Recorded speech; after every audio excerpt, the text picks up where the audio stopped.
Hello, we're just doing a test. 1, 2, 3.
I'd like to welcome everybody here tonight, and thank you for attending the meeting.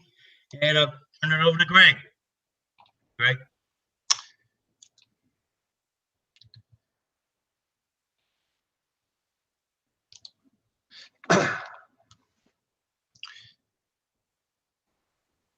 So I want to welcome everyone to the Buildings and Grounds meeting.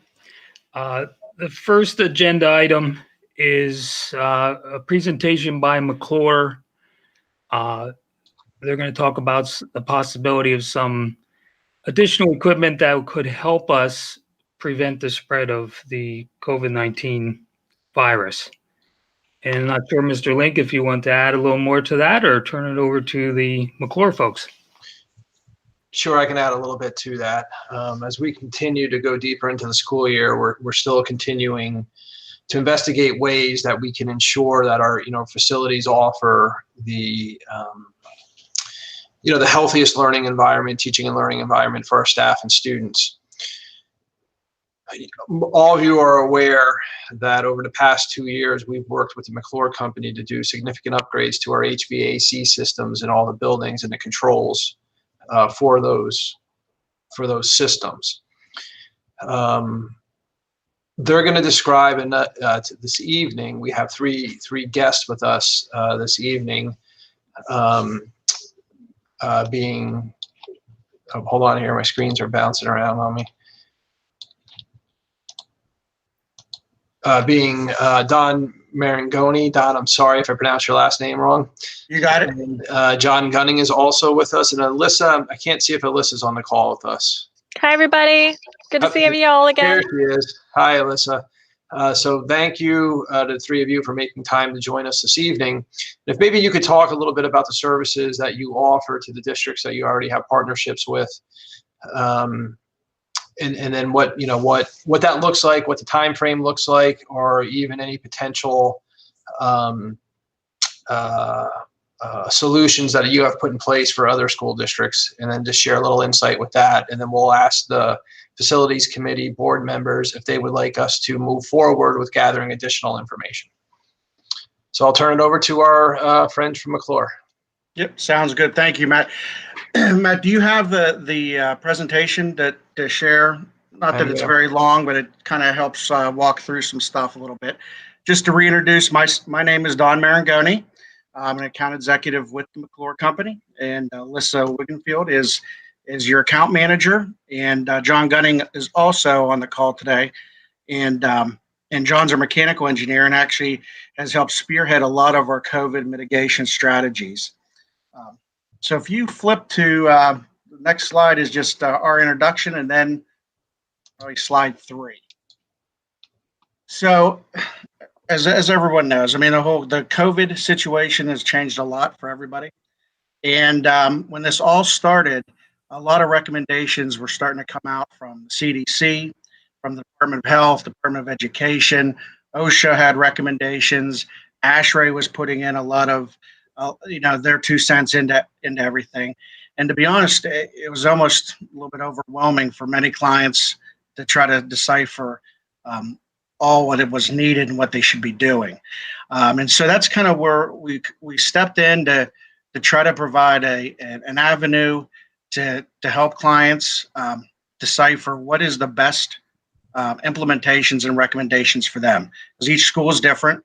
Not every school, depending on the community awareness and the community pressures, every district has different pressures and budget constraints and everything like that. So we try to customize and come up with some ideas and solutions and consult with districts to provide better improvements for indoor air quality. So as you kind of look through this slide here, it's called an HVAC Systems and Occupant Health Report. Takes about, we'd like to come in and just really meet with the facilities, meet with some of the maybe key administration that needs to give input, review the systems, the HVAC systems, understand what some of those needs are, and take a few weeks to develop a report that will come out and provide and really try to narrow down those many recommendations that are out there into a few manageable implementations that a district can make. So if you go to the next slide there, Matt. What comes out of these reports often kind of gets narrowed down to really three different areas. One is around outdoor air. We get a lot of requests about, should we be opening up windows during the day? Should we open up HVAC outdoor air dampers 100% and run them all the time? Should we be putting filters in, per the recommendations? And although those are all good recommendations, they don't always apply to every situation at every school. And so we try to provide that guidance on what makes the most sense. So outdoor air is important, making sure you have the right ventilation, making sure you have the right turnover into spaces. Maybe there's building automation control adjustments that need to be made as part of that. Filtration is a second piece that we will definitely touch on in that report. MERV 13 is recommended by CDC. Not every piece of equipment in your school may be able to accept MERV 13, or it may not be able to handle the added pressure drop in the system, or more restrictive for the airflow. And then the third item that we often will talk about, at least introduce, is some sort of air cleaning technology. And we've looked at different ultraviolet light solutions and ionization, and we've settled on the needlepoint bipolar ionization, mainly because of its, it's an economical first cost installation. It's fairly easy to install, and it's low maintenance. And so we try to provide those options, an additional option that might be a little bit more proactive beyond filters and in the outdoor air. So what I'd like now, John, if you're on, I'd like you to kind of step through a little bit more of the detail on how the bipolar ionization works, to kind of give everyone a little bit of a understanding of that. Sounds good. Okay, so yeah, thanks to everyone for your time. So as Don went through, we really started out the genesis of all of our research and everything we've done related to mitigating the risk of COVID spread. Really started back April, May, when we started to field the questions from school districts. We turned with that information, and piece of it was interpreting the recommendations and guidance coming from the state and from these industry groups. But another piece of it for us even was moving forward what our designs needed to look like, and also what, if any, potential solutions we could offer to our partners. And so from researching and working through with manufacturers of equipment that is specifically marketed to mitigate the impact of COVID, that was one piece of what we looked at. But then we also looked at the traditional equipment manufacturers that we deal with. And we wanted to make sure with those manufacturers that anything we would add onto a system wouldn't cause any warranty issues with those, with the larger pieces of equipment. So it was kind of a multifaceted approach that we took to try and find solutions. And so as Don said, one of the things that we have frequently been recommending is bipolar ionization. And as Don said, for example, filters are a really good solution in many cases, but not in all cases because the equipment can't handle it. But for the most part, needlepoint bipolar ionization is a solution that's applicable to all equipment sizes, types, regardless of building type or occupancy type.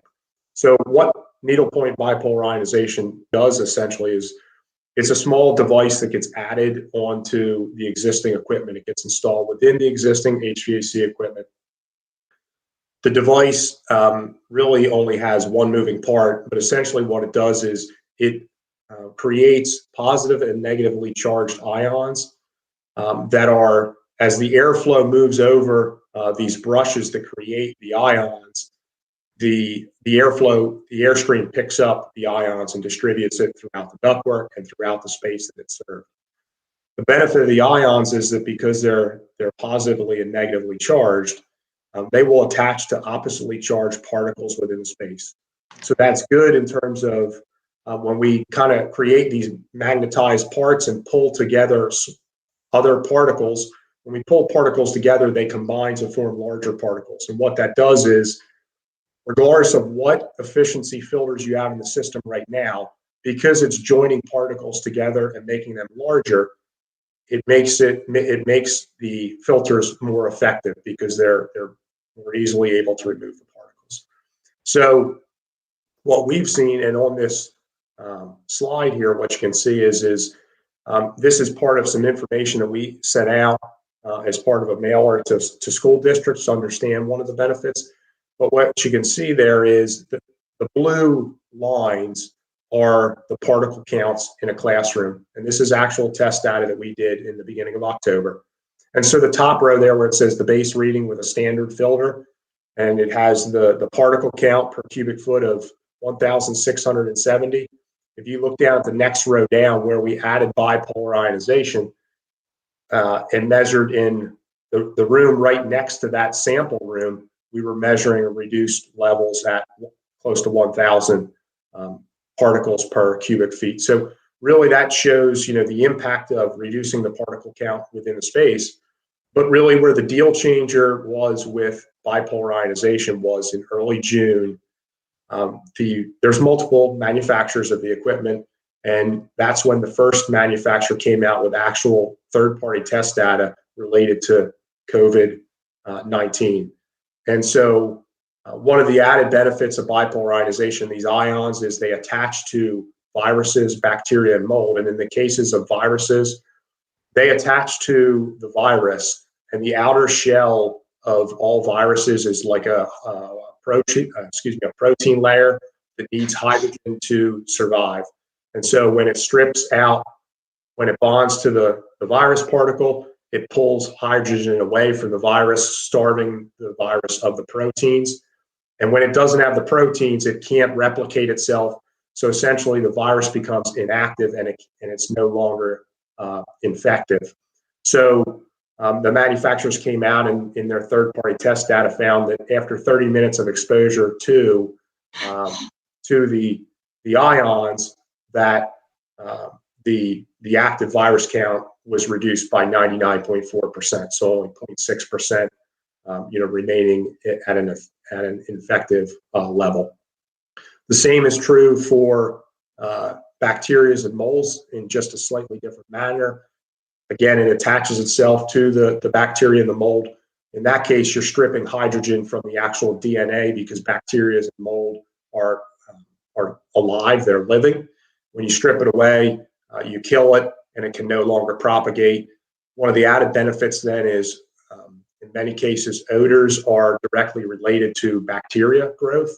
So when you're killing bacteria, you're eliminating odors. So two of the long-standing benefits of bipolar ionization have been the reduction of particles, essentially cleaning the air, and it has been odor control. It's only been since the beginning of the pandemic that folks have begun to see the value in the technology for purposes of deactivating viruses. And so that's really what's driven this to the forefront. And really why we're seeing such an uptick in interest and in installations for this solution. Yeah, so Matt, just to kind of circle back, I mean, so these are some of the things that we would cover through that survey and through that report, if you would be interested in doing something like that. So kind of open it up for you for questions. I have, I guess, maybe one question right off the bat before it kind of goes to everyone. These units, the bipolar ionization units, what's the kind of the lifespan of them? Are they, once a year and then you replace them like a filter? Is it multi-year? If you could kind of just some additional information on that, please. Sure, I can jump in with that. So that's one of the benefits of the bipolar ionization is that the device, as I said, there's really only one moving part, and essentially there's two brushes. Think of a brick with two brushes sticking out of it. And the brushes are what are creating the ions. And so they want to keep those brushes clean because particles will want to attach to it. So once a day, there's essentially, you have the two brushes and there's a helicopter rotor that'll rotate and clear those brushes once a day. So that's really only the one moving part associated with it. So really there is no ongoing maintenance. They cover it with a 1-year warranty, but they indicate it to have a 10-year lifespan. So for us, that was one of the benefits of, say, over a UV system, where a UV manufacturer will tell you that light bulb, that UV bulb has to be replaced every year. In this case, they're telling us it's a 10-year product. Thank you. Anyone else on the committee have questions for the team from McClure? I have a question. You said that brush acts as a brick with the helicopter and swipes it off. Where does that particulate matter then go? Is there a separate filter that catches that, or is it considered dead particles at that point and safe to go back into the system? Yeah, it would be, think of it as, because the brushes are the source of the ions, it could be a point where it collects, but it's no different than the ion that goes out into the space and attaches to a particle. It gets pulled back through the filters in the system. So essentially, in that case, it's not something that you would not, if you didn't run the brush, it's not really that you would open up and you would see, you know, a large ball of particulate. The brushes themselves are really, think of like they're the size of an eraser on a pencil. So, you know, it's not something that you would open it up and at the end of the day you'd say, hey, the brush is about to run because it's caked with particulate. So it wouldn't even be something that's noticeable. But good question. Just as a matter of practicality, when you're placing these, are you placing like one in each room or one in each hallway or one in each system, or how do the numbers break down on this? So ultimately, That makes sense. Yeah, no, that definitely makes sense. What I would say is, if you said, hey, we want to cover the entire building, what you would do is any of the systems, if you have an HVAC system and it's a room by room system, so in a number of your buildings, you have a unit in the classroom solely dedicated to that classroom, that unit would get its own device. In other cases, you may have a larger unit that serves multiple spaces. In order to cover all those spaces, it's a different model that we use. It's a larger unit, but it would be sized for the larger unit. And then again, the ions are distributed in the ductwork and kind of follow in the pathway of the ductwork to the areas that are served. It does not have to be an all or nothing solution. So say, for example, if you needed to focus on certain areas of the building, whether it was, hey, we really want to make sure that this is the first level of spaces that we would like to add the technology to. So for example, you could say, hey, let's focus on classrooms. You could take a different approach and say, let's focus on our large group spaces where we might see more transient folks in and out. So maybe a gym where it's a different class every period. It's not something that is an all or nothing. It's something that you can choose to select to prioritize spaces and say, I'd like to install the technology in this space to start and then move to this area. But it's also something that can, go building wide. Thank you. Sure. Other questions from the group?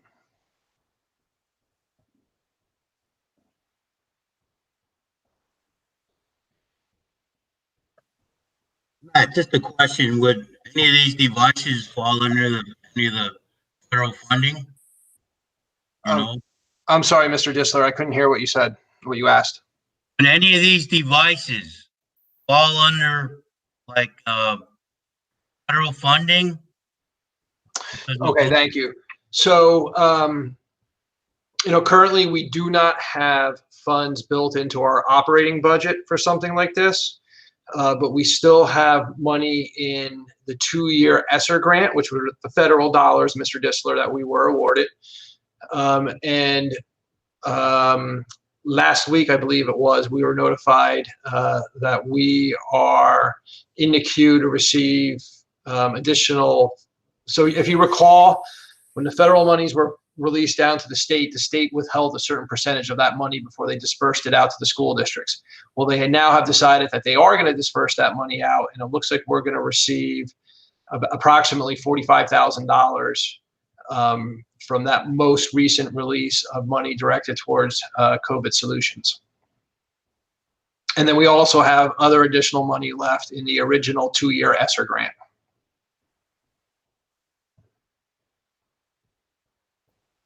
Well, obviously, I think this is well worthwhile looking into to see if it's something feasible that we could do at Northern Lehigh.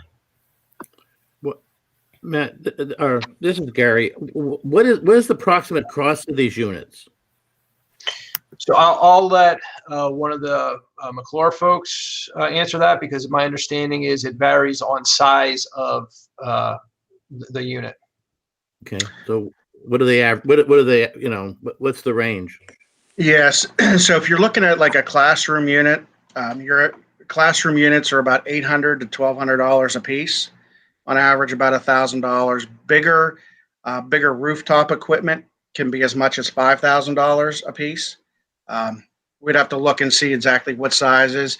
On average, a school that would do like a whole school would do for everything, it seems to average out around $1,200, somewhere in that range. And it depends on how many big pieces of equipment they have versus how many small pieces of equipment that they have.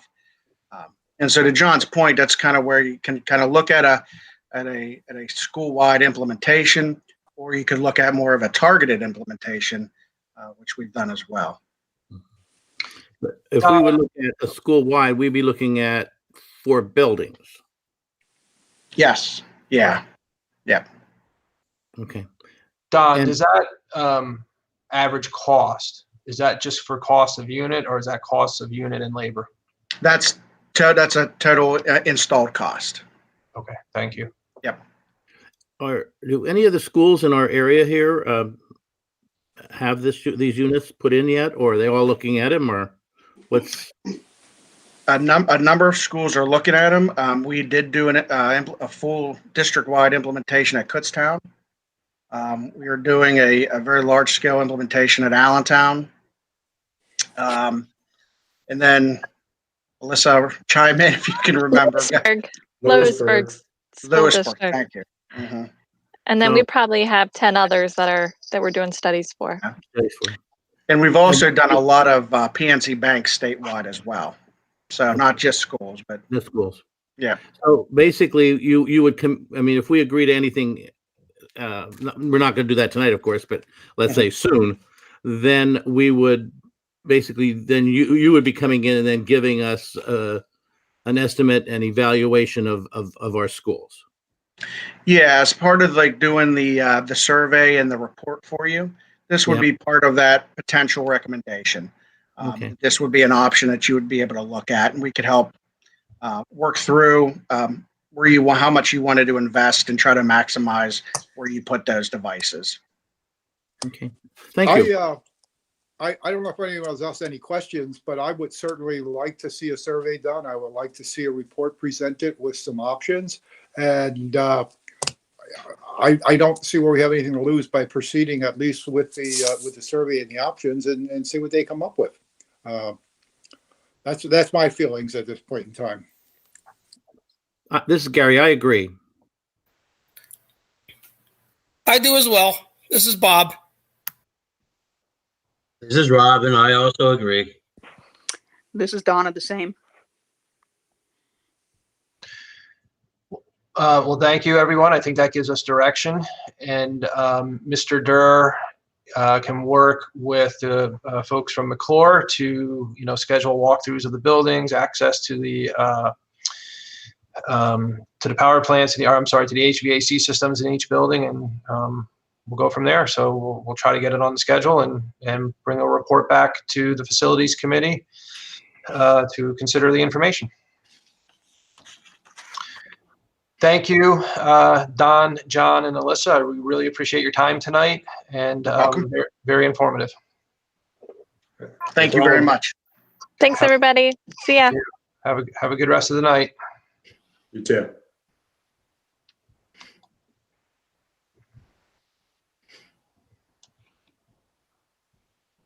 Okay.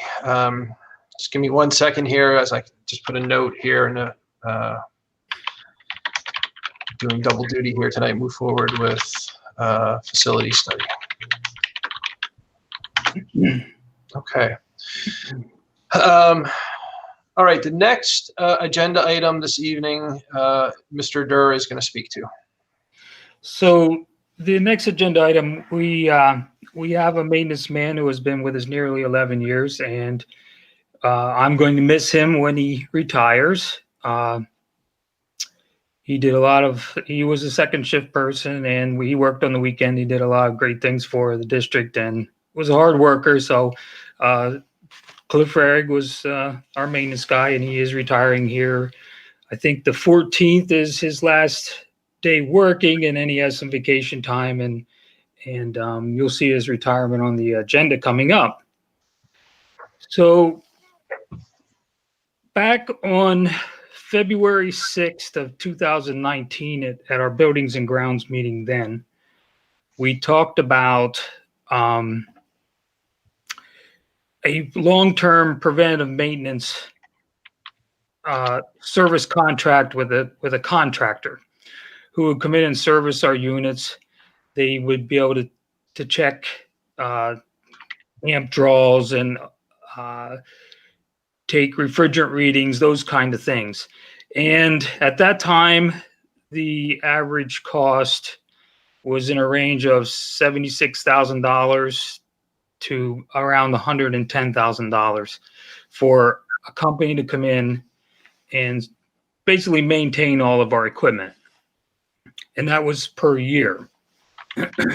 So at that time, we decided the committee was in agreement that we would kind of hold off, and for $76,000 or $110,000, maybe if we have a retirement coming up and near the end of our support service agreement, that maybe we would look at bringing on an HVAC tech. So right now, Mr. Rarick's retiring, and the support service agreement ends July 1st of 2021, this coming summer. So we did add an electrician. He's probably been with us almost 2 years now, and I have to say that was a great addition to our team. He saved us quite a bit of money. He takes care of all of the electrical problems we have. He's able to service our generators and replace parts on our generator that we were not capable. We didn't have the in-house staff to do before. So that's been a great asset to the district. So I'm kind of bringing this back up. We have the retirement coming up, and support service agreement is nearing the end of its year, and revisiting the idea that maybe we bring on probably it would be a new position. I'm going to say a new rebranding of a position. Maybe it would be a lead HVAC guy. It is not an additional staff, but it's replacing a staff with a more skilled trade specific to HVAC. So I'll open it back up and see committee members if you have any interest in still pursuing this. Let's see what we have to say. Yeah, Greg, I'll weigh in on this. Having a son who works for the Nazareth Area School District in the maintenance department as their HVAC tech, obviously somebody who's knowledgeable in that area can save a great deal of money, maintenance costs. I know it's an invaluable resource over there to have, and I think we'd be foolish not to start looking at all of our maintenance positions as skilled worker positions. It might cost a little bit more money in the beginning, but I think we're going to get more bang for our buck in the long run. Thank you. Yeah, this is Gary. I mean, I agree with that also, but basically then if we do this, do we have to then remove that position from the union? I believe that maybe Sherry could weigh in on this. I believe that it would be a rebranding of a maintenance guy to more of a lead HVAC guy. So it's not an additional person. It's right, changing what their title is. And Okay. I believe it would need to go into the support service agreement as a lead. As a lead mechanic or HVAC guy. specifically staying.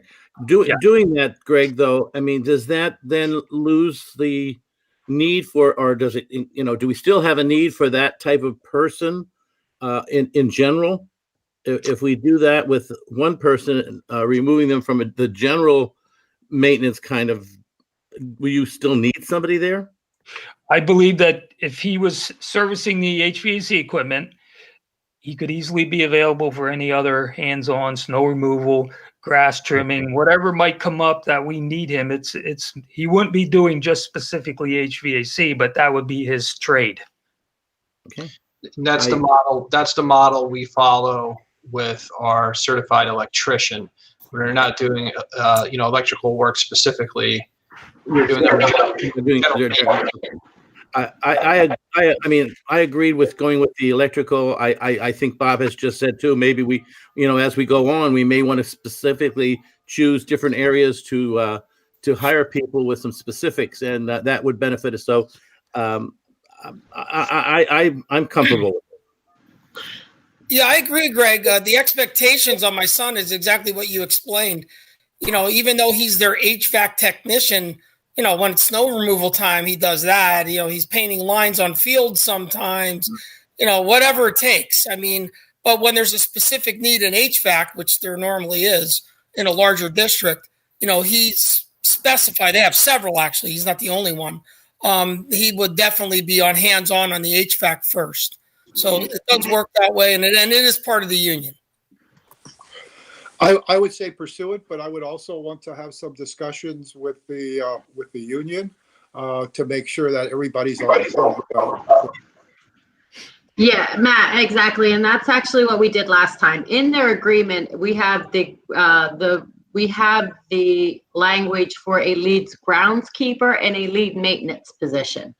So the lead groundskeeper has been here for years, and he is still our lead groundskeeper. When that lead maintenance person left, we talked to them about, can we reclassify that as an electrician? So we made that person the electrician. There is no language in there for that third person now at this point in time. So we need to correct. If we're going to move forward at this time, we need to sit down with the union. We need to talk to them and find out if it's okay if we reclassify somebody in their current group and create this, or if they might end up saying, we're going to go to negotiations. Let's negotiate it into the contract. So I don't know where that discussion is going to go, but I agree. It needs to start there as well. Thank you, Sherry. That's my opinion. Yeah, I think we need to talk to them. I also think there was some flexibility in the language for the lead maintenance positions on how much we pay and some of those things. I don't have it in front of me, but so I think we should be able to work around that, not work around it, but work with the union on that is what I really wanted to say. So thank you. This is Rob, and I'm in favor with all the suggestions as well for the HVAC person. Thank you. So then I'll put in our notes here that the board members on the committee recommend, that we start that conversation with the Educational Support Staff Association, but then also, as we look to fill, if they're going to work with us on that, then as we look to fill the position, we'll target candidates with that skill set.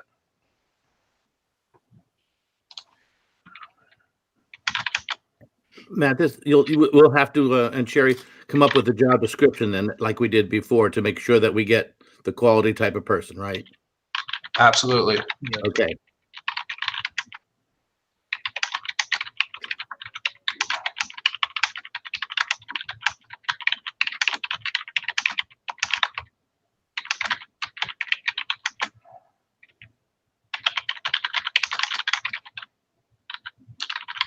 Okay. Thank you for that conversation. And I think if if we're successful as we were with the electrician, it's a great plan. Okay, up next, we have a conversation about, I guess, what we often call kind of like our fair share of utilization of space, an agreement that we have with the CLIU for classroom instructional space for students with special needs. And Mrs. Dada is going to give you more information and a proposal on that.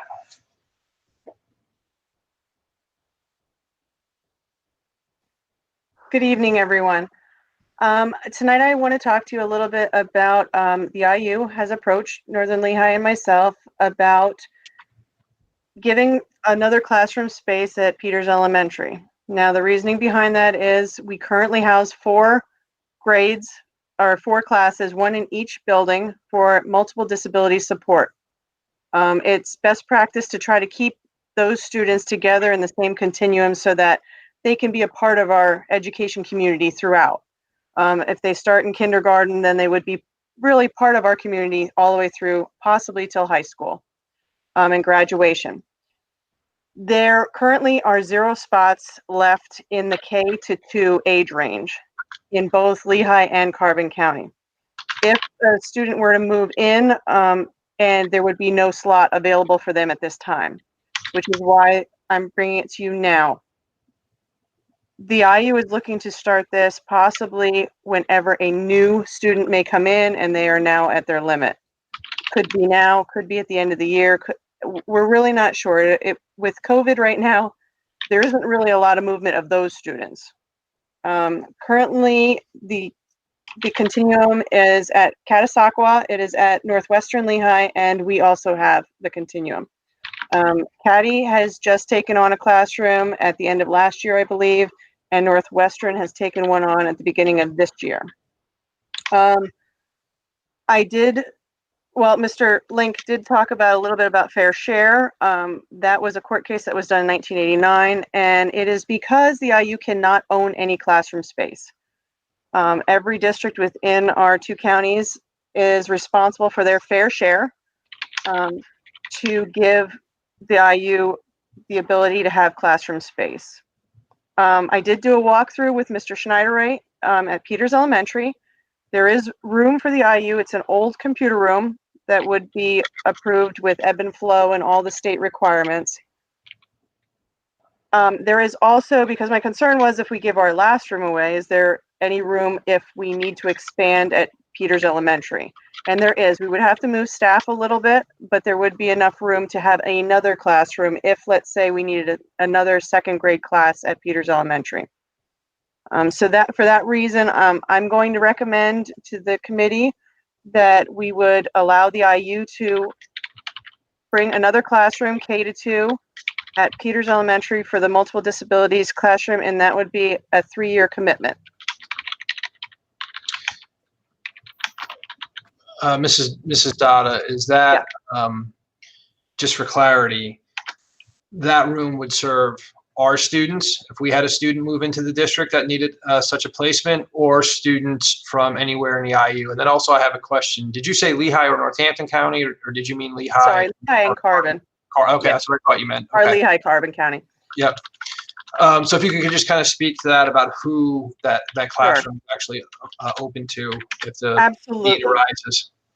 Any one of the districts in the 2 counties, if they had a student move in, including us, would kind of be behind the 8 ball right now and not have the right support system for that child if they was a K-2 student. So yes, if we had one move in tomorrow, I would be going to the IU and asking for a placement, and there would be none. So I hope that won't happen to any one of us. I hope that we would have enough, and that's why the facilities committee meets every month to try to look at numbers, and we monitor those numbers as a committee to see where the need is most for each support, whether it's multiple disabilities, emotional support, learning support, life skill support, or any of those.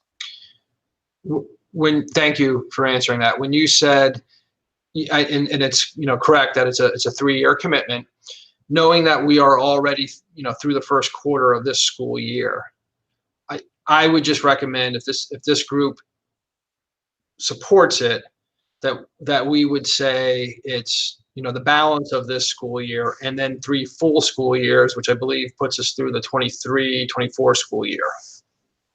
Yes, I would definitely recommend that, because I certainly would not want to have students displaced in the middle of a school year. I've been through these numbers before, and I support it 100%. Do it. Yeah, it's something that we're all part of and we need to share. So if it's our turn, then let's step up and do it. Yeah. Well, yeah, this is Gary. That was one of my questions was gonna be, Michelle, Ms. Audit, is are we doing our share, and is everybody else doing their share? Are we picking up somebody else's share? That's always a concern, because I know the IU sometimes does not treat all of us fairly. So as past experiences have been, I'm certainly in favor of doing it. Don't get me wrong. I'm just curious to know, are we in line with the fair share, or with the other districts also being in line with the fair share? When it comes to multiple disability support, yes, we are in line. We're equal across the board. Some of the other disability categories, like an emotional support classroom, those, like, we don't have any of those, but another district may have more of those. So yes, when it comes across to that multiple disability support classroom, everyone, Northwestern has 6 classrooms, Caddy has 5 classrooms, and we currently have 4 classrooms. Okay, good to hear. Yeah, and I support this too. I mean, I agree. I don't, and I also support you, Matt, on doing it basically a 3.5 type. This is Robin. I also support the agreement. Hey, it's Donna. I have a question. You said if one person moved into the district, we need that classroom. Would that mean other kids from a different class would be added to that? Yes, so it's a shared group. The multiple disabilities support classroom is such a specialized classroom that honestly, Northern Lehigh would not be able to financially support it and make it fiscally responsible. We only currently have one in K-2. We have one in middle school, I believe, and one in high school. So that's why we house them, because the IU cannot own a classroom space. And we send ours to Northern Lehigh is right in the middle too, by the way. So we get some from Carbon County, we get some from Lehigh County. Whoever needs that slot for a student would receive that slot. Does that answer your question? Yes, thank you. Sure. I'm in support of it as well. Thank you. Thank you, everyone.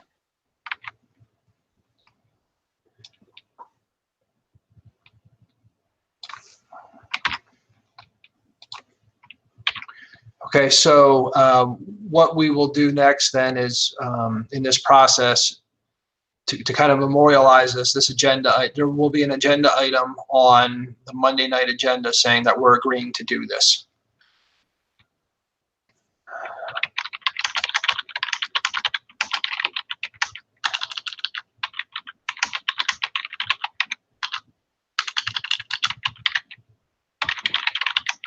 Okay.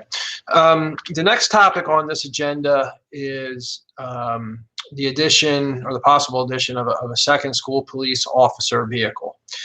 This is a conversation that we began, well over a year ago when we were notified of our PCCD grant that we were awarded for safety and security, and also that we've had a secondary school police officer or an additional school police officer, although the person in the position has changed several times. We have that position. And our grant was approved with the option to purchase another school police officer vehicle in there. So we've already received approval from the state and federal level to do this. We did have a lead on a second vehicle. So each police officer would then have a vehicle to drive and utilize on our campus. Right now, one of them is using their private vehicle when they go from building to building, campus to campus.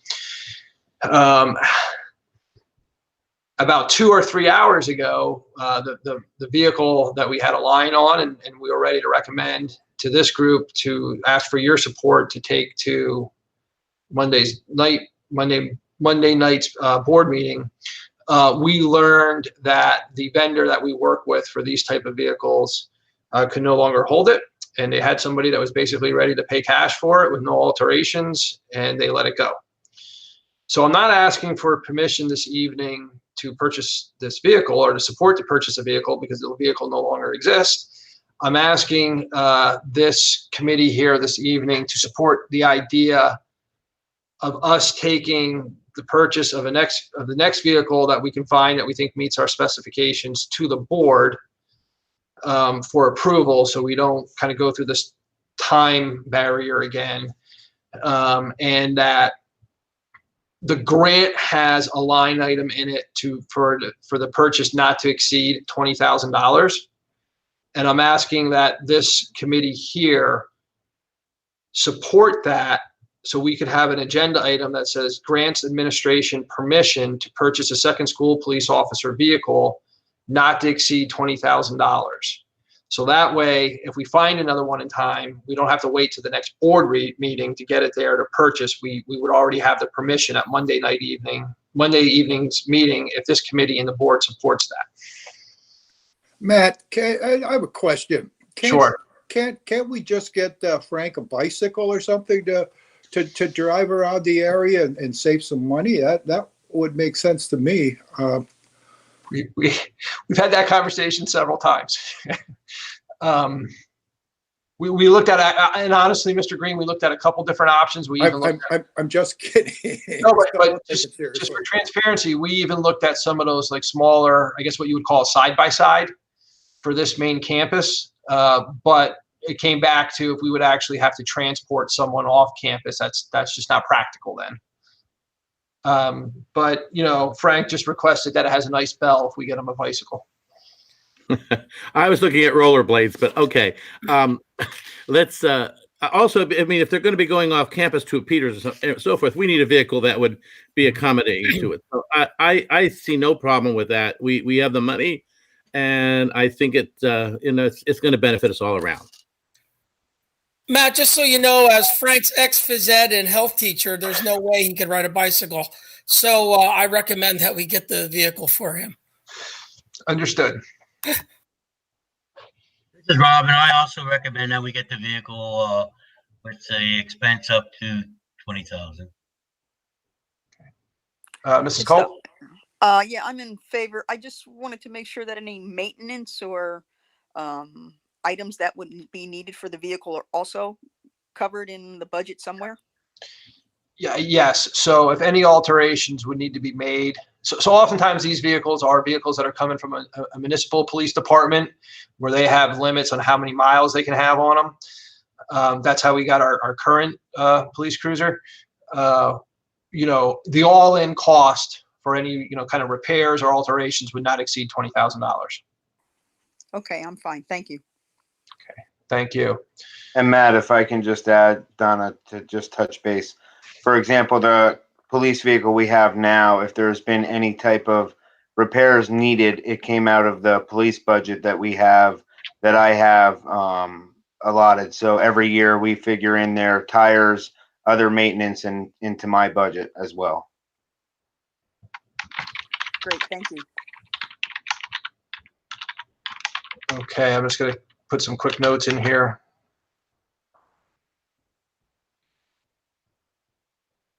Oh, and also I just wanted to add, after our discussions, this vehicle we're definitely look to get all-wheel drive or four-wheel drive in the event of a early dismissal for inclement weather or anything of that nature.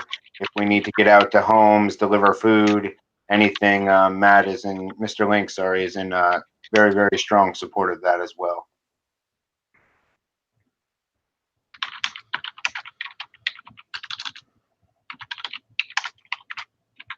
And thanks for all the bantering, guys. I appreciated that. I needed that. Nice. Brutal. Okay.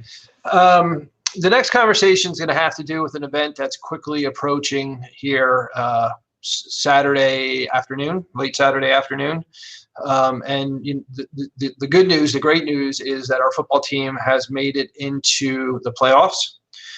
And now we have a decision we need to make as the host site because we are the higher seed in the first playoff game. And at this point, I'm going to turn it over to Mr. Geist to kind of describe some options here, and then we're going to look for some direction from this committee. Thank you, Mr. Link. Just kind of break down, I know a lot of you as board members have seen game day plans that I've produced, sent those out, and how we track all the number of individuals we have at a contest.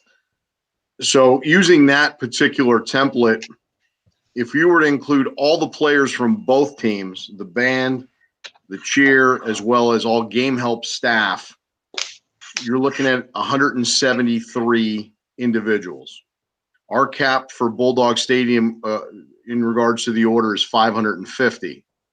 District 11 is requiring all sites to offer at least 2 tickets per team so that parents would be able to attend. So Schuylkill Haven has 27 players on their roster, which comes out to 54 parents. So if we take the 173 plus that 54, you come out to 227, the all-in number. So that leaves enough tickets for our fans, and we have a couple options. Option one is if we offer 2 tickets per NL football player, band member, cheerleader, that would be an additional 170. So we're looking at around 397 individuals at Bldg Stadium Saturday afternoon. If you decide to go option 2, which is offering 3 tickets per NL football player, band member, cheerleader, that's an additional 255. So that would put us at 482 individuals all in. That's the all-in number, 482. Option 3 would be 4 tickets per NL player, cheer, band, and that's 340. However, when you take 340 and add it to the 227, which is our base number, we're looking at 567, which puts us over the 550 maximum number. So just kind of looking for some guidance at this particular point. This is an online ticketing system. We are not offering any tickets at the gate, and all these tickets will be purchased by our fans, and we can track, and we've put a limit on Schuylkill Haven's parents as well.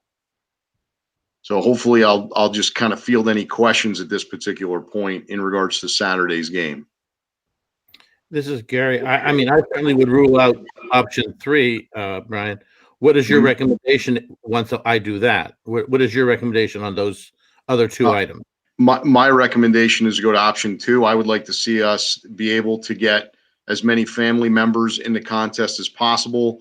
I know we have some split families, and I had already received a phone call in regards to one particular student in which their step parents. So, you know, in that regard, trying to get as many individual family members, close nuclear family members in at the game as possible. I would agree with that, Brian. It's a shame that Ford just takes us over by a couple of people, and so if you could disperse them to, you know, family members or something like that, you know, I would try and get all those tickets out. When we look at our numbers, Brian, is that only seniors, or is that everybody? That's everybody that's on the varsity teams. That's so like football, that's 9 through 12. Anybody 9 through 12. Yeah. Is it possible, and I don't know if you have time to do this, that if you have tickets left over, you could give the extra one to a senior's family or something who's more likely to apply? I don't know. I'm just trying to get as many tickets out, as many people there as we possibly can, and that's I don't know. It's just a shame that we're over by just a few people. What, 17 tickets or something like that? 550. Yeah, 17 tickets over, and I guess if there's any way you can disperse those and get those other tickets out, I'd like to see that happen. 482, yeah, so about 70 tickets. That's my feeling, and I don't know how to tell you to do that, or even recommend or suggest that you might do that, but maybe starting with seniors and then juniors until you use them. I don't know, but just my thoughts. Get as many in as you can. Brian, I have a question. If this is going to be a host site for playoffs, what is the thought also about maybe opening up a concession stand and maybe putting 10 people in there? We're not going to do anything like that. No, it's the orders for concession stand food with the way the state has it drawn out really does not allow us to open a concession stand. One, it's not cost effective. Two, it's not logistically not possible. Brian, I agree with Matt. We have a maximum of 550 available tickets. It's a shame to just throw those away and not use them. Whatever system you come up with that is fair and equitable, I'm in favor of. What I could do is reach out to District 11. They're using what's called Ticket Leap. It's kind of like a ticket master, and see if there's something that we could do if that's the direction that you guys would like me to go, to try to max out that number. And I just would like to let you know that we've been around the low 400s for most of our contests, and we've been able to manage that fairly well. This is Rob and Brian. I'm also in agreement with that, and also trying to get to the limit. It's going to be the last time that these parents are going to be able to see their son play football, or their cheerleaders or whatever. And Brian, I would request that before you put anything out, it's not just the football players, right? If we're going to look at it by class model, Yes. this is where it becomes, at some point, we're going to have to tell somebody no, and it's going to be perceived as inequitable or unfair. So I would say, if we're going to look at the class model and we start at our seniors and work our way back down, it's senior players, senior band, senior cheer. And then let's say we have X number of tickets left when we're looking at the junior class, but there's not enough to cover all those groups within the junior class. That means somebody in that group right away is going to have to be told no if we follow the same model. So a natural break may be at the grade level, and we still may have a handful of tickets then that don't get dispersed. If we're shooting for equity, we have to draw the line somewhere. So just a thought. So you may want to look at those numbers before you even reach out to the ticket vendor. Sure. And I also like to let everybody know we're currently at 10 media members for this contest on Saturday, so that number plays into that as well. So trying to manage all those individuals, and sometimes I don't get notified that a particular media individual is going to show up until Friday afternoon for a Friday evening game. So I want to give myself at least a couple open spots for extra media that may attend.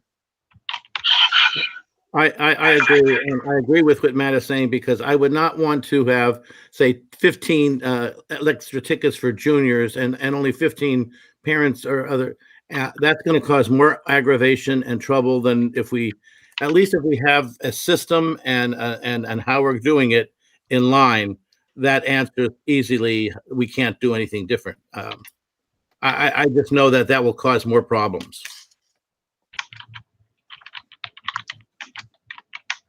If hearing no objections, and how I'm going to notate this is that, the recommendation is that we get as close to 550 as possible in a way that is as equitable as possible.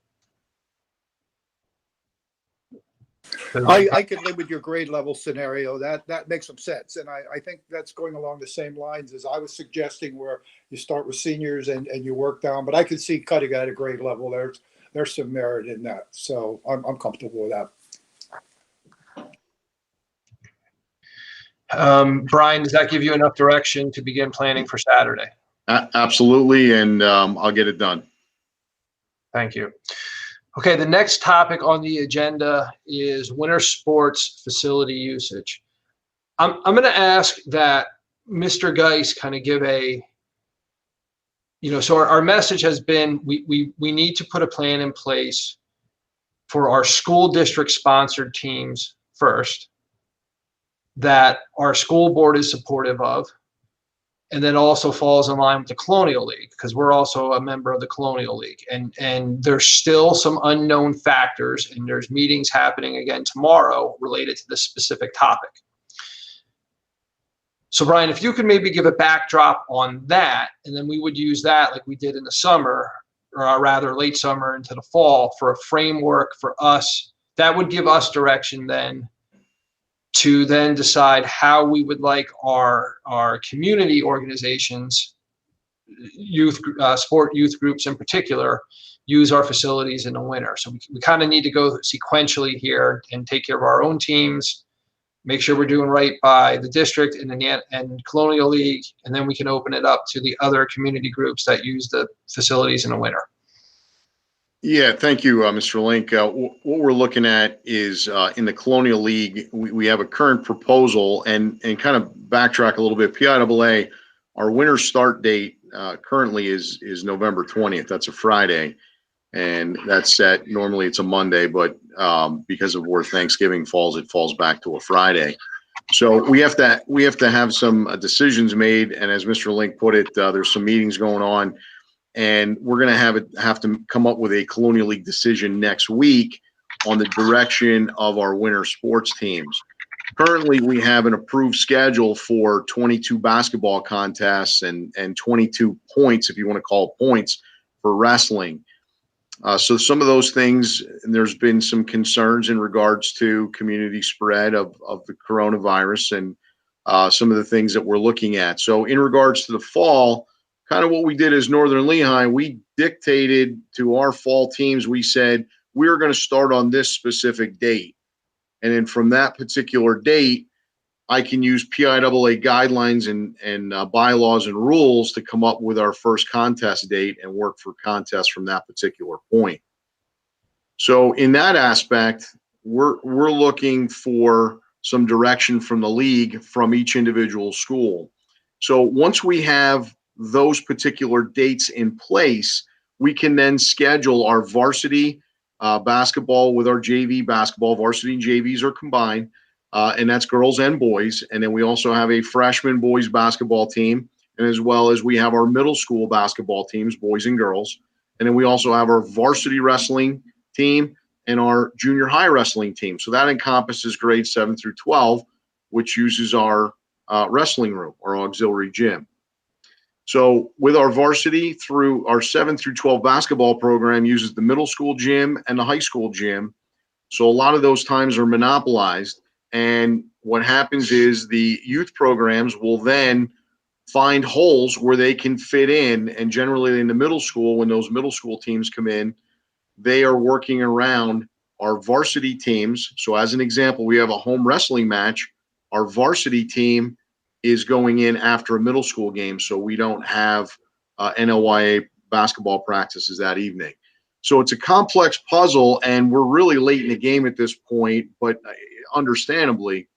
So what we need to look at is, for facility usage, we're asking that NLYA and all these other groups will fall in line as soon as we're able to schedule our contest. And if we're not able to practice, we're recommending that we shut everything down since we have particular buildings in use. So, Mr. Link, did I explain that, or is there any other information you were looking for? No, I think you explained it well. Others may have questions. I would just like to touch on that last kind of statement by Mr. Geist there. You know, you're aware that, you know, things are very touch and go right now for Lehigh County, since we've been designated as a substantial transmission of COVID-19 county. PDE may or may not put a recommendation out, depending on what the numbers look like at the end of this week. And then as a district, we have to make a decision as to what we want to do. Recall, PDE, it's just a recommendation. We need to make a decision how we want to respond to that. I would recommend that if Northern Lehigh School District must go fully remote, and we don't know the answer to that yet, but if we do, and we need to close the buildings for teaching and learning, I would recommend then that for our sports, our school district sponsored sports, and any other outside entities that want to use our facilities, that access is taken offline. In other words, if we don't let our students do it because the schools are shut down, we can't, even though they're still our students, we can't let the youth athletic associations use it as well, for the same reasons as our own student athletes. Unfortunately, we don't have that answer just yet. I was going to ask that same question, Matt, because that would be a concern of mine, that if we can't bring kids for education into our building, and we're going to let kids come in for sports in the evenings or at late afternoons, is going to look very bad. I know we've already taken some flack from parents who are complaining because their kids aren't in school 5 days a week, and yet we do sports. So I would not want to compromise that any worse than we are, and I would definitely support that. I'm along with Gary. I also support that as well. It all depends on what PDE makes their determination and how we fall in with the COVID. It's Donna. I agree with you, Matt. This is Bob. I agree as well. It makes no sense. I think ethically that I mean, I was walking today and I got hit up by a couple of people who were upset that we're allowing athletics to go on right now, even though our kids aren't in, every day. And, trying to explain that and it's sometimes difficult. But if we're not in school, there's no way we could have athletics. I hate to say it, and I love it, and it's who I am. But I mean, that's got to be the way it is. So then, unfortunately, and I know this is frustrating for, us as a district, for the community, it's frustrating for me. We don't yet have an answer as to what the winter sports season is going to look like. We still have, a couple planning sessions we need to work through. Mr. Geist, do you have anything else? Does Mr. Geist need any recommendation from the board or the administration that he takes back to those meetings, or is it more or less you're going to come back to us with suggestions? How's that going to work? We have the plan that I shared with the entire board. Mr. Link shared with the entire board. That's a current plan. We're gonna, as a league, look at that plan again. Just kind of give a timeline with everything that we're looking for a Northern Lehigh recommendation to that plan at our November 12th meeting of the Colonial League. And that's where all the member schools will make a, decide if that plan is valid for the winter season. There's some other points of business that we have to take care of at that particular meeting, but if that current proposal fails, we do need another option. And I'm going to supply everyone on the board through via Mr. Link some factual information in regards to dates, number of practices, and some other things that are currently on the table, so that everybody can help and make a wise decision knowing all the facts. So, Mr. Geist, your Colonial League meeting is tomorrow, correct? We're meeting as athletic directors tomorrow, just to look at any revisions that might go into that plan. We know that there's other meetings going on simultaneously that may impact that, but we've asked all the athletic directors in our league to kind of get information from each of the member schools to give us feedback and to see if we need to revise that plan. Should we keep it in motion? Now, again, as everybody knows, just like the fall, things change by the week, by the day, by the hour.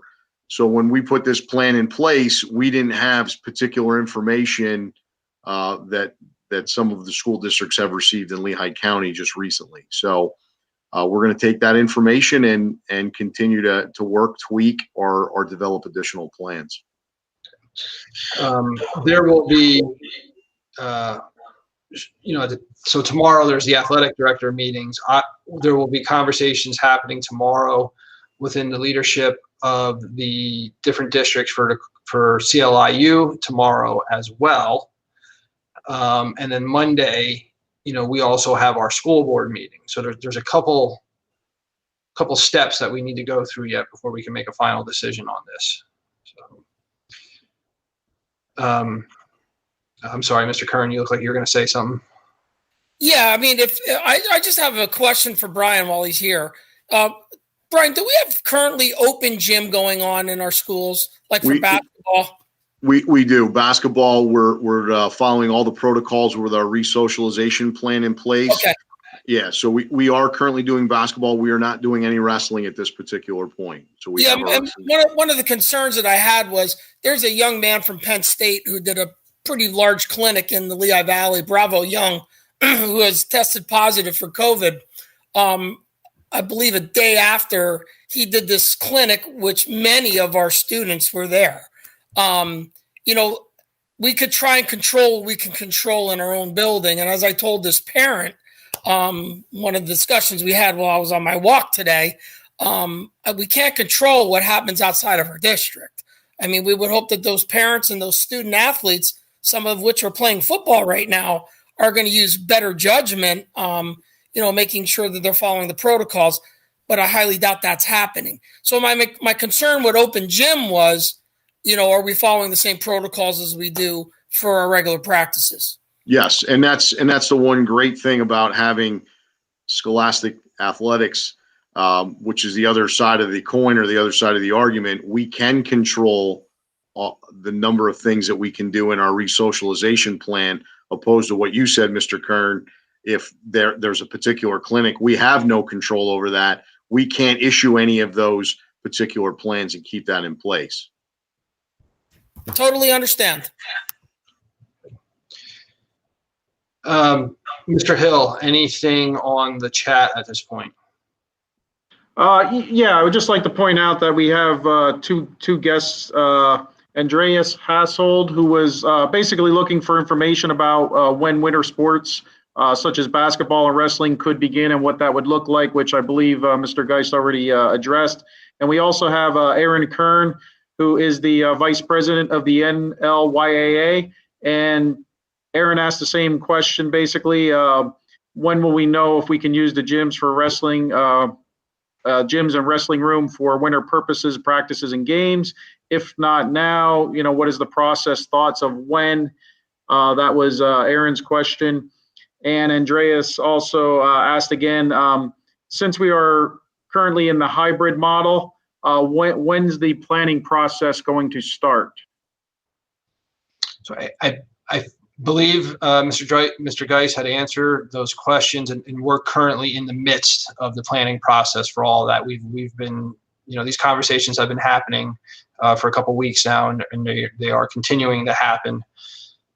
We just haven't reached the consensus point yet amongst all the entities involved.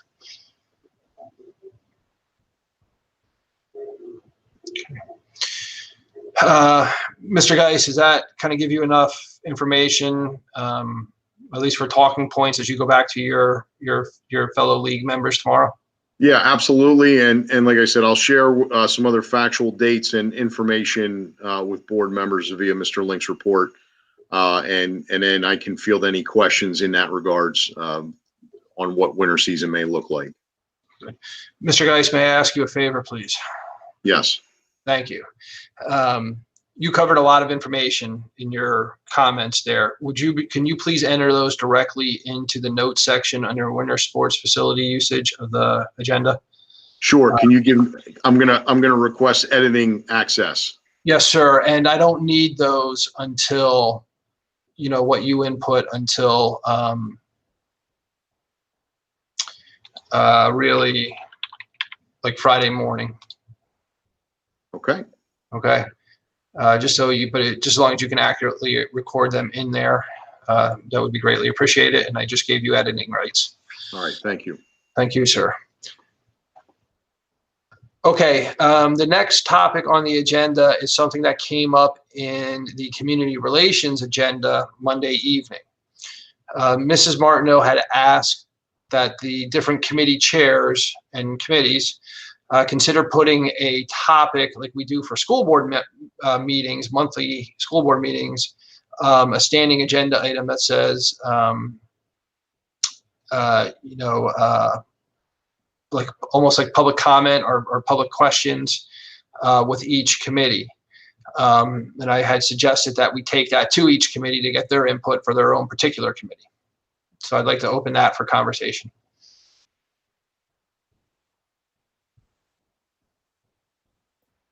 Basically, you did it already, Matt, with this committee, and that's basically what we're saying is just have it in writing that the committee chairs would not forget to ask for comments from the public after each meeting. It'd be just a statement there. If there is none, there is none.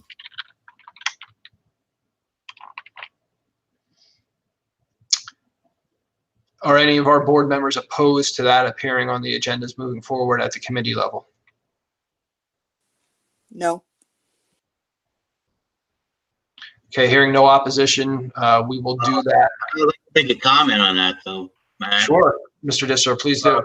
Yes, I don't mind that at all, too, just as long as, Gary, you're able to control that it doesn't get, a hand, so to speak. Yeah, and we would use our think that it's for all the other committees and board that it would be controlled by Eric as far as, am I correct, Matt? Well, Eric would be able to monitor them coming through. Anything inappropriate would be removed. And then anything that's related to the agenda items on the items on the agenda, we could speak to. And if anybody wants to bring up a new topic, the committee can decide whether they want to address it at that time or place it on the next agenda for that committee.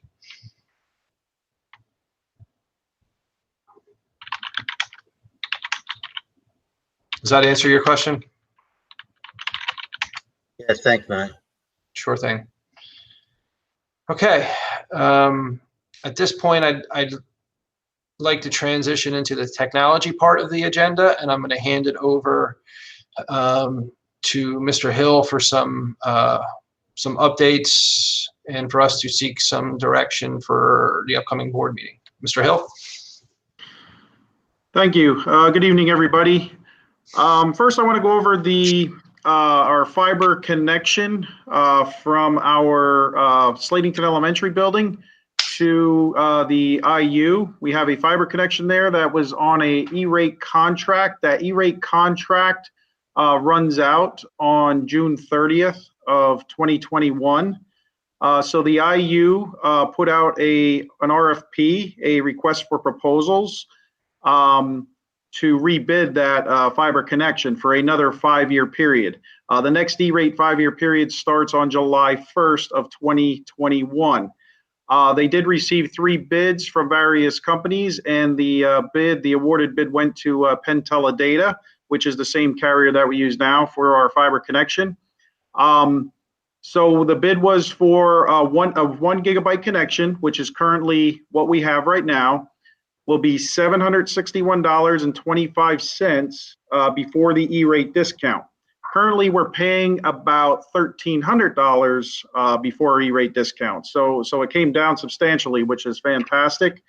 So with the E-rate discount, we currently pay $520 a month. That's with our 60% E-rate discount. So from 2021 to 2026, our cost will be about $304.50, around $305 after our E-rate 60% discount. So we did look at some of our usage to make sure that 1 gigabyte was good for our usage. We did look at some historical charts over the last year or two, and we are good to stay on 1 gigabyte right now. Within this E-rate contract, we do have an option to increase our speed if we should need to over this 5-year period. We can increase it from 1 gigabyte to 10 gigabytes at any time. Of course, the price would then go up to $1,522.50 per month.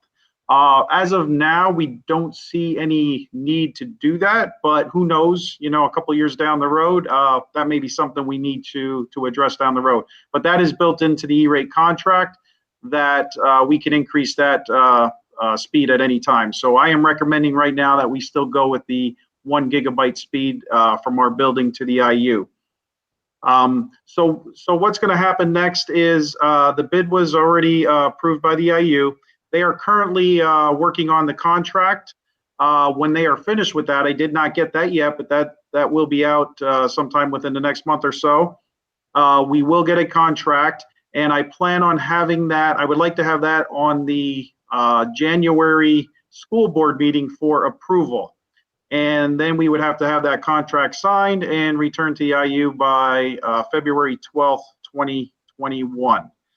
So I just wanted to make sure everybody is in agreement with going with that contract. And of course, if we don't, it's going to cost us a lot more. So I don't see anybody going against that, but I will take any questions now if anybody has any questions about that. It may be too late to do this, Eric, but your proposal says if we go from 1 to 10, is there any steps along the way? Could we go from 1 to 2 gigs if we want, or to 3, or do you have to go all the way up to 10? There is not. It's 1 to 10. 1 to So 10. it's a big, it's an incremental jump, and that's because of the way the equipment works. You can buy a 1 gigabyte transceiver. You can buy a 10 gigabyte transceiver. There's nothing in between right now. So. Okay, that works with our equipment. Thank you. Yep, you're welcome.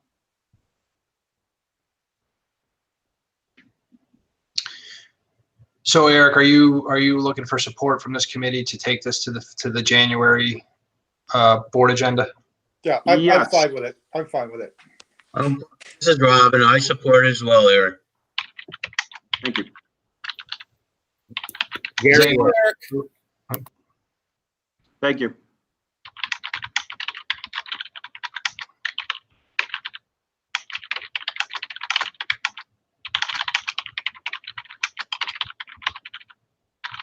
Okay. Okay, and then Eric. Yeah, the next item I had there was we also have a connection from Slatington to Peters Elementary. The connection from here to the IU runs a consortium pricing. Okay, so that's part of a consortium that we're with. But we also have our own connection from Slatington to Peters. That is also due at the same time. So I just wanted to inform the board that I did put an RFP out there. We talked about this at a prior committee meeting a couple months ago. So I still do have a request for proposal out there, and I'm expecting the bids. The bids are due by November 25th is the deadline for that. And my intentions there are to review all the bids, have a winner of that before the January board meeting as well. So I will have that item on the January committee meeting. We'll discuss that before the board meeting, but I should have some, I will have some hard numbers for you at that time. So I just wanted to give an update about that because I don't have those hard numbers yet. And we will discuss that at our next committee meeting. And the next thing I want to talk about is the wireless hotspots. As you know, prior to this, last year we purchased 10 Khajiit internet hotspots for student use for those that didn't have internet at home. And then what we did is over the summer, we purchased another 30 of those Khajiit internet hotspots. And so far we've been doing well with those 40, but we're at the point where we now have approximately 36 out of 40 signed out. And I believe that number just went up. I think we just signed a couple more out this week. So now I think we're actually at 38 out of 40 signed out now. So what we were doing is we talked to another company because we wanted to look at some other options. And T-Mobile Education got in touch with us. And they are actually running some very nice promotions now. They have an education department. So they sent us 2 internet hotspots to test. And myself and Mr. Stephen Hawes tested these hotspots. We checked them in our buildings, and then we also took them around Slatington. And they do have good coverage. We're getting very good throughput for these devices. So what I would like to do is we received a quote for these T-Mobile hotspots, and they're actually a much better deal than the Khajiit hotspots that we were purchasing prior to this. The T-Mobile hotspots, they have a 12 or 24 month term. The hotspots are $20 a month, and I was looking to try to get 10 more of these hotspots. I would like to get 10 more of them at $20 a month for a 24-month term. So that would be $4,800. And I would like to, we talked to Dr. Stoker and we talked to Mrs. Molitoris about this, and we could actually use funds from the ESSER's grant in order to pay for this. So that would be, again, so we would get 10 more of these hotspots, but we would get a T-Mobile hotspot rather than the Khajiits, and it would be for $4,800. These are cheaper than the Khajiits. And the other thing we like about the T-Mobile is they have what they call truly unlimited data. The Khajiits, after a certain time, when you hit a certain limit, which a few students are hitting it now because of the online lessons when they're doing a lot of videos and things. Most students aren't hitting that limit, but some are. These are truly unlimited. So what we would do is we would get these out to the students that have the highest usage, and they wouldn't run into that problem where they're getting throttled back when they hit the limit. These also include a SIPA compliant filter, okay, which is what we require for education. So it comes with a free SIPA compliant filter, and it comes with a management portal very similar to what we have with the Khajiit, so we can sign in and out and manage them. So again, it is a little bit of a change, but I think Mr. Stephen Haas and myself evaluated these Khajiits, and they're definitely cheaper, and actually our performance looked a lot better using these internet hotspots. So what I'm looking for is I would like to have the board approval to purchase 10 of these for a 24-month term, which would be $4,800. And what we would do is we would use money from our ESSER's grant fund in order to pay for this. I'll open it up to any questions. I would go along with getting 10, and I would also say if you get caught kind of short-handed again, like you almost got caught this time, tell us later or something like that after you buy the extra ones. I didn't say that, but that might work out. So I think you understand what I'm saying. So yeah, I understand.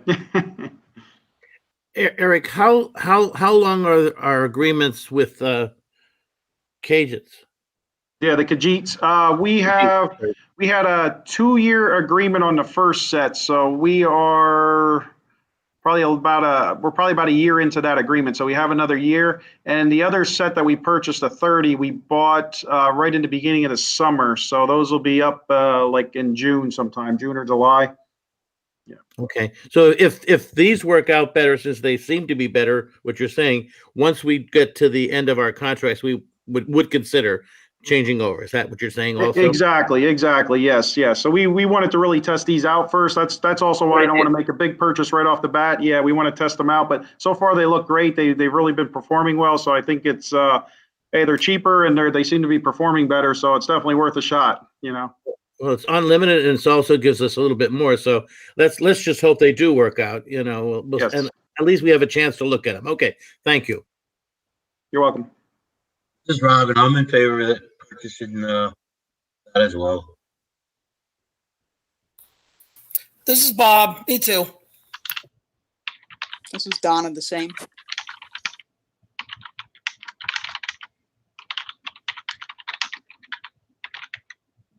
Okay, so then we will move forward. We will put an agenda item on the board agenda for Monday for approval for that. Thank you. That's all I have. Thank you, Mr. Hill. And that concludes Buildings, Grounds, and Technologies agenda for this evening. Does anybody have anything that they would like to bring up?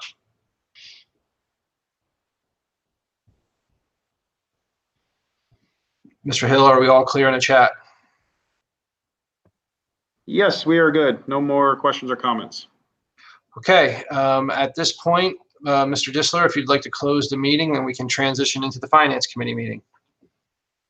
Absolutely. Well, I'm closing, and thank you everyone for participating.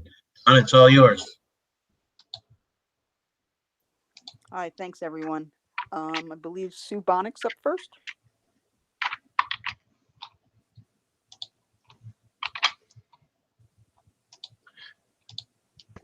Sorry about that. I couldn't get my speaker on.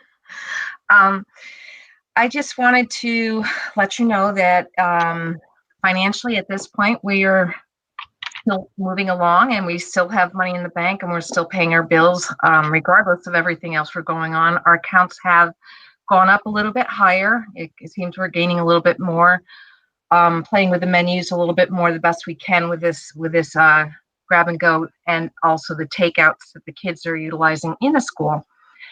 And lastly, that if in fact we do need to go online, fully online, we will be prepared to move back into the grab and go status as we had before. So that's really all that the food service has to report this evening. Sue, thanks for all the flexibility. I'm sure it's very difficult to keep on track of things, you know. Thanks, Donna. You have a good crew. Good. Rhonda, next for the audit. Actually, that's me, Donna. We did receive earlier this week, Monday, our end of year audit numbers. I am currently reviewing them right now, going through them to make sure I'm in agreement and we're in agreement with everything, and throwing some questions that I did find back to the auditors to ask them about them. I should have all of the information that Monday evening I can present to everyone and let them know exactly where we ended the year, but I think we're going to end in a pretty good position. And if you remember, I had spoke a couple of times when we had the concern about Susie and whether she was going to have, where she would land with her money and, that kind of stuff for her.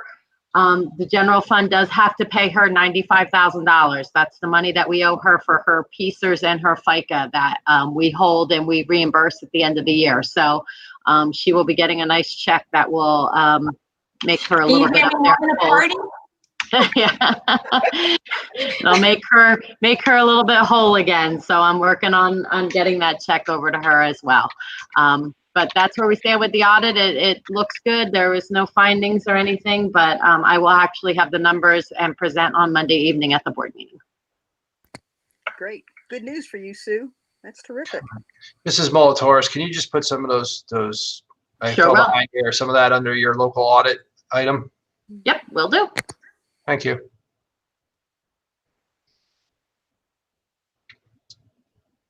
Okay, up next, it looks like we have a discussion about the elementary yearbook, and I think Mr. Pine unfortunately was not able to join us tonight, but Mr. Schneiderite and Dr. Stoker, I believe, are going to cover this item. Thank you, Mr. Link. Mr. Pine and Mr. Schneiderite approached me regarding the elementary yearbook positions. We currently have a yearbook advisor at the middle school level and at the high school level, but in our elementaries, it's done in different ways. And it's just become cumbersome to try to find time for people to put that elementary yearbook together. So they approached me with some ideas that they had regarding how we can potentially have positions to complete an elementary yearbook in each building. We're looking at doing this a little bit differently than we would typically do at the middle school and high school level. We looked at the possibility of doing it as a separate stipended position. We looked at the possibility of doing it as a club, but we think that, where a club might work for the middle school and high school students, for the elementary students, they may not have the abilities to, do it as a club and then put a yearbook together. So we're looking at something that would be similar to what we currently have through our IT department as our webmaster for each of the school buildings to manage the web page. So at this time, I'm going to turn it over to Mr. Schneiderite so he can talk about what that proposal might look like. Good evening, everyone. Pleasure to see you all. In discussing this, when we first brought it to Dr. Stoker, we currently have somebody who's volunteered for many, many years, putting together the yearbook at no cost. And I asked her to put together sort of a list of duties and what typically is the process of putting together the entire yearbook. I'll share my screen. I'm happy to email this to anybody who would like to take a sort of a look at it, but it's quite extensive. For those of you who've ever done anything similar to this, there are a number of duties that occur both in school or outside of the contracted school hours. To make you aware, anything that goes on in school is never done during instructional time, but oftentimes during prep or throughout the school day. there are duties that, can happen. For instance, taking pictures of events that occur throughout the school day. Outside of school, I'm not going to read all of this to you because it would be, probably rather pointless. But I mean, there's a number of, if you picture what a yearbook, I'm putting that together, there's a lot of communication that happens between the company and the person who would be the overseer of the yearbook duties. Laying it out, taking pictures, uploading, generating the yearbook, ensuring that everything within it, there's no duplications, that everything's spelled correctly. Even as far as working with our building secretaries for the payments and submitting those. So what we did was we looked at a number of hours that occur outside of school, and we're looking at the Peters Elementary School, approximately 19 hours of duties, give or take. Some years it'll be more, some years it'll be less, depending on enrollment and the challenges that go in with communicating with the company. And it's slating to, because there's an extra grade level, a few extra hours. So when we looked at it and spoke to Dr. Stoker, we looked at our curriculum rate to try to figure out what might be a fair compensation for someone who is taking on these duties. And at our curriculum rate of $30 an hour, it turns out that approximately $550 for Peters Elementary School and $650 for Slatington Elementary School position. And just to make you aware, there are the during school duties include, again, taking pictures of events that are going on throughout the school day, uploading them, managing the collection of pictures from teachers, which is a lot of technology involved in sort of managing the Google Drive and the shared drives, ensuring that students who did not have their picture taken by our Life Touch picture group, still have their picture in the yearbook. So they're taking pictures of those students, preparing with the secretary regarding all the money issues and whatnot. So again, if anyone would like to look at this more in depth, it's a lot of work, a lot of hours, and to be honest, it's probably underselling a little bit. But we think that the $550 and the $650 would be a fair compensation for those teachers who might take on the roles of overseeing the yearbook creation. Mr. Schneider, I'm going to give you access to the notes here. If you can maybe hyperlink that document in there. Yeah, we can. And then that way everybody will have access to it. And please add in any other of the talking points that are not in the document that you would want reflected in the notes. I will do. Thank you, sir.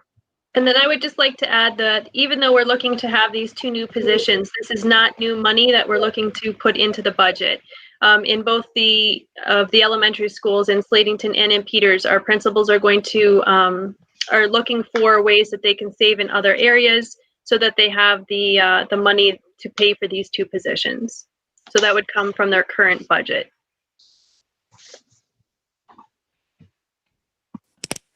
Sounds good.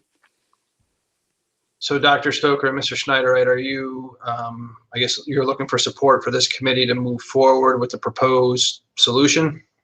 Yes, we're looking if we can move that for a vote to Monday night's board meeting for approval as a position very similar to what the webmaster positions look like. Sure. Anyone opposed? No, and that would include the salary levels, right? Both salary levels. Correct. We'd be looking at, I believe you said 550 and 650, Mr. Schneider, right? Correct? Yes. Correct. Okay. Robert, I'm agree with that as well. One question: who's going to be overseeing these two individuals? The building principals would be responsible for overseeing the two positions. Thank you. And of course, you would be having a plan in place for right now, since a lot of our kids aren't even in school, especially our virtual. So it's going to be really a balancing act. But after we're back into normal, I think it's going to be a great idea. I think it's great for the kids to have that little memento, especially at that level, and those parents. So I'm in favor. And to make you aware, Mr. Fedorcha, we're ready to move forward with the yearbook this year. We're planning on it. All the students, we have had Life Touch in to do our pictures of the students. We're actually having our makeup picture day next week.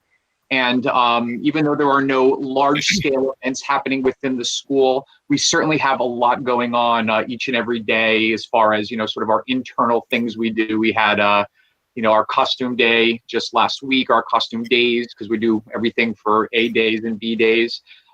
We've got just tomorrow, we've got a virtual author visit. So we take pictures of pretty much everything every day. It's just the idea of putting it together and making it something creative and worthy of putting our name on. Very good. I'm in favor.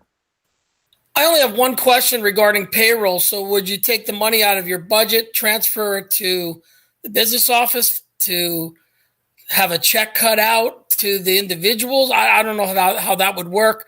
Just making sure that we're doing everything above board, that, they're not handing over $550 cash, which I wish they would get.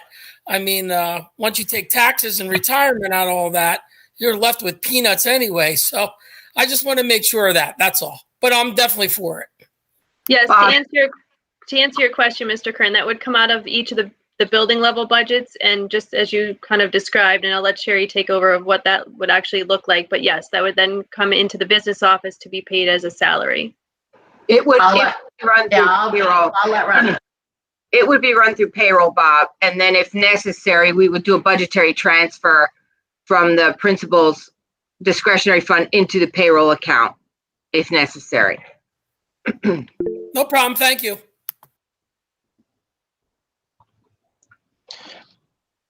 Great. I believe there's one other item.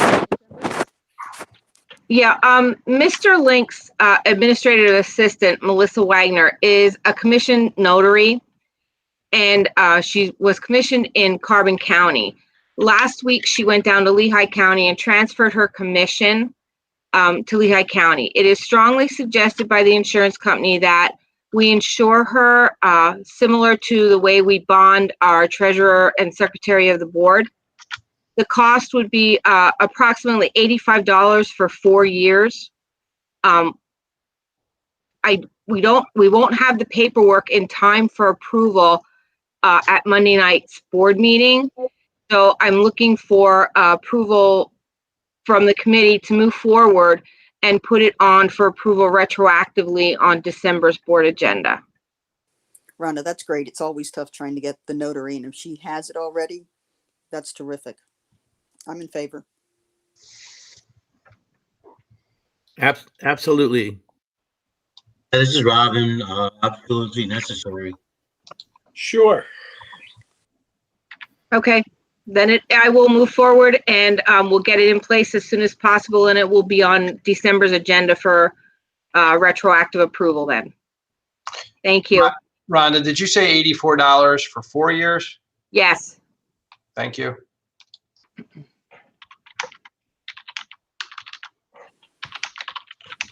Anybody have anything else?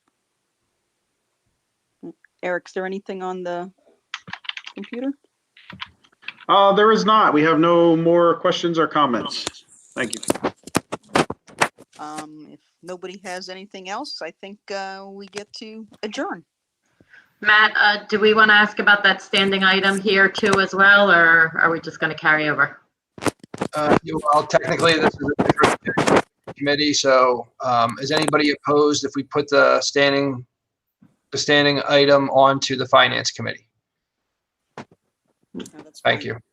No, because I asked for it anyway. So yeah, we're good. Well, I thank everybody for their time, and have a good rest of your evening. Thank you. Bye. Good night, everyone. Stay well, please. Bye. Good night, everyone. Have a good evening. You too. Good night. Thank you. Take care.